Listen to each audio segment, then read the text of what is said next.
I have been discussing animal hauntings, and if you missed the first part of the show, you can always listen to our show archives at your leisure on Spreaker, Google Play, and iTunes, as well as iHeartRadio. We will post the archives on our Ghost Talk Radio Facebook page. You can just go to Facebook, use your search feature, type in Ghost Talk Radio, and we'll pop right up. Now, I want to move this a little bit because that have certain beliefs in animal spirits. So I want to move on a bit to Native American Indian tribes. And let's talk a little bit about their strong belief in animal spirits. We'll take a look at that a little. To them, the Native Americans, animal spirits is a belief actually in animism. And that is a belief based on the spiritual idea that the universe and all natural objects within the universe have souls or spirits. Now, an animal spirit is believed to be a supernatural power that embodies, attaches, or conveys influence empowering a person with the trait of the animal. Okay, so that's pretty interesting. The animal spirit for them is also regarded as a guide who might appear in dreams in the form of that animal. Now, the animal spirit or the spirit guide walks through life with this person, teaching and guiding them, and in some instances, even protecting them. Now, according to Indian tribes, an animal spirit is the spiritual energy of the animal on earth. And the animal spirit is greater than the actual living animal because it embodies the essence of the animal spirit itself. For instance, with a wolf spirit, it is the voice of all the wolves that have ever lived. It is the medicine wolf. It is the wolf that can see itself and speak. A spirit animal will often appear to the medicine man or the shaman as a vision during a vision quest and is adopted his own guardian spirit animal and teacher. So, each Native American tribe has a group of spirit animals that are most prevalent among its people, and they are depicted in the tribe's totems. Now, the spirit animals of a tribe usually live in the area inhabited by the tribe and have a great medicine power. And I'm sure you're all familiar with what a totem pole looks like. Tribe totems all have a special meaning, characteristics, and significance.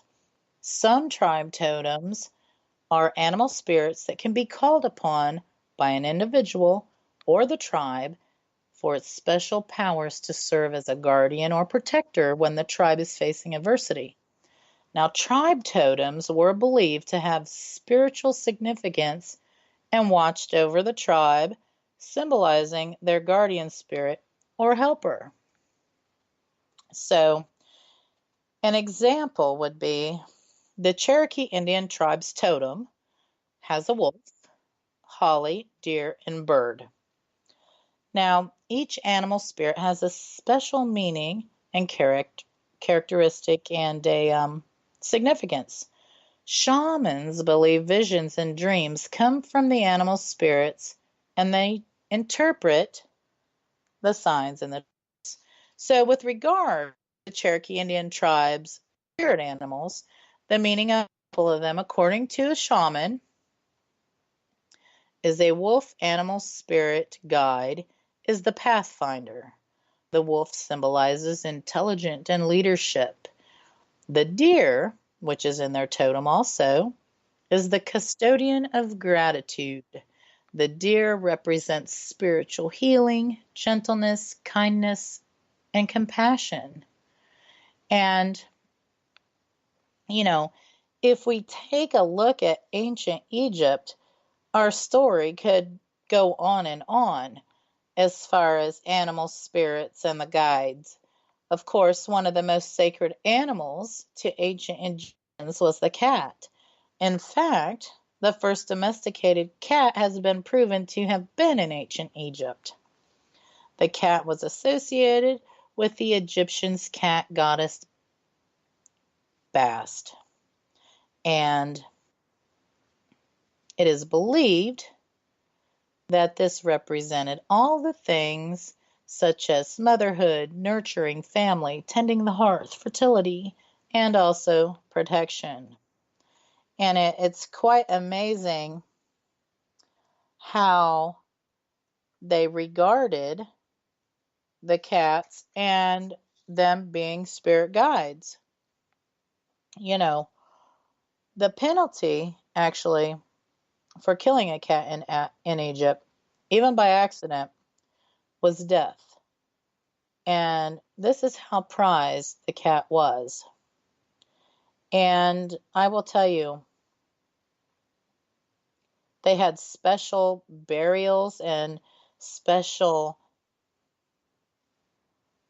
um, things that they done if their cat died. Like if their cat died a natural death in their house, they would shave their eyebrows. Is that funny? And take them to sacred places to be buried. Um, it has been reported that ghostly cats have been sighted in and around the pyramids, the temples, as well as other sacred places, and even the ruins, which is very, very interesting to me. And there is a lot more information on Egypt and their spirit animals because they have a list of them just like the Indians do. But if we bring things back to our own culture, and yes, Brenda Holmes in chat mentioned the mummified cats, and she is correct. They did have cat mummies and cats in tombs and cats buried in sacred places. She's very correct about that. But let's bring things back to our own culture and in regards to paranormal research. I don't personally feel that animal hauntings get as much attention as they should. I mean, I have been on many public ghost hunts and investigations where you might hear unexplained scratching noises, growls, and even people being scratched themselves, maybe feeling something brush against them or their leg. And to be quite honest, the folks in attendance, they don't give much thought to the possibility that it could be an animal or a pet from times long past. I mean, I have seen folks jump to the conclusion really quickly they got scratched, so it must be a demon. Which, by the way, demons are not all that common, and fortunately for that, I have never encountered one. Through some of my research at the jail, there have been a few times that we have had phantom disembodied meows of a cat.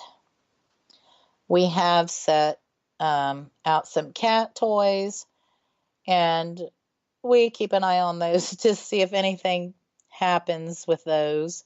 We get unexplained growls in the cell blocks. Was this that of a dog that once belonged to one of the sheriffs of the past? This has not yet been determined, but we're working on it, and we're looking into that possibility. You know,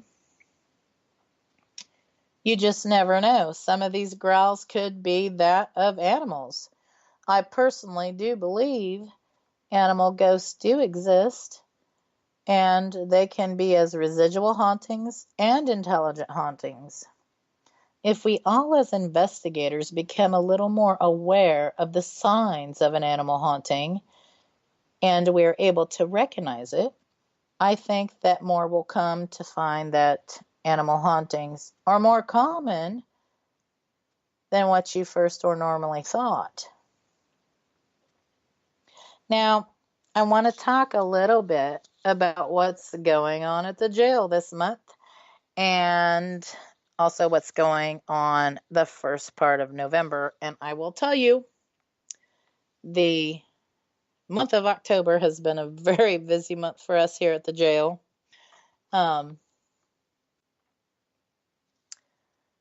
We have 2 remaining open sessions for Jailbreak Escape Game for the month of October.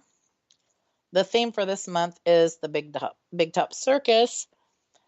I will tell you, the escape games are super, super fun. And the proceeds from those games help to maintain the jail and help to fund the restoration process.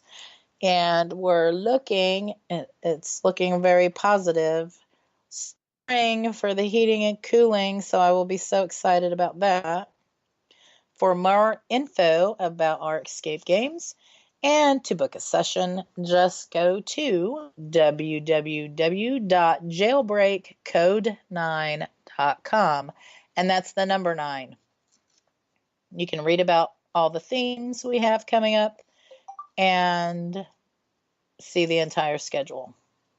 Also going on this month, Sunday, October 28th, which is, by the way, this Sunday, from 6 p.m. to 9 p.m., and Wednesday, October 31st, All Hallows Eve, from 6 p.m. to 10 p.m., we have haunted ghost tours running in the jail, where you will be led by lantern through the jail, and stories of the ghosts will be told by cloaked guides.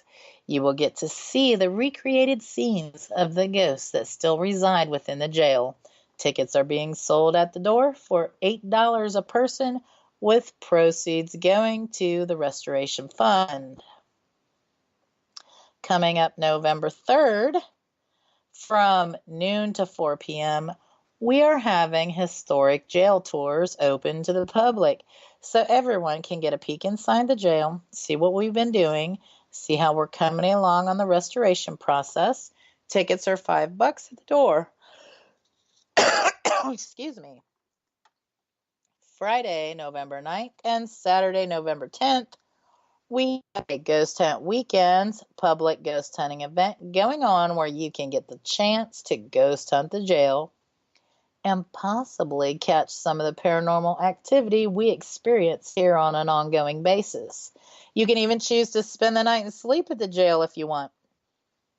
I also want to mention those 2 days are the last public ghost hunts for the season, with none being offered again until May of 2019. So just go to ghosthuntweekends.com to reserve your spot while we still have a few remaining tickets left. Coming up on our November 9th Ghost Talk Radio show, Kristen Boyd will be joining me, and we'll be talking about spirit communications, and we'll attempt to do a live EVP session, which will be super exciting for us and for all of you, our listening friends. I'm so looking forward to that show. Here's what we have coming up on our wonderful network, WBHM. Sunday nights at 8 p.m. to 10 p.m. Eastern, we have Fate Magazine Radio with host Kat Hobson. Monday night at 8 p.m. to 10 p.m. Eastern, we have Paranormal Pride with host Denise Pridemore.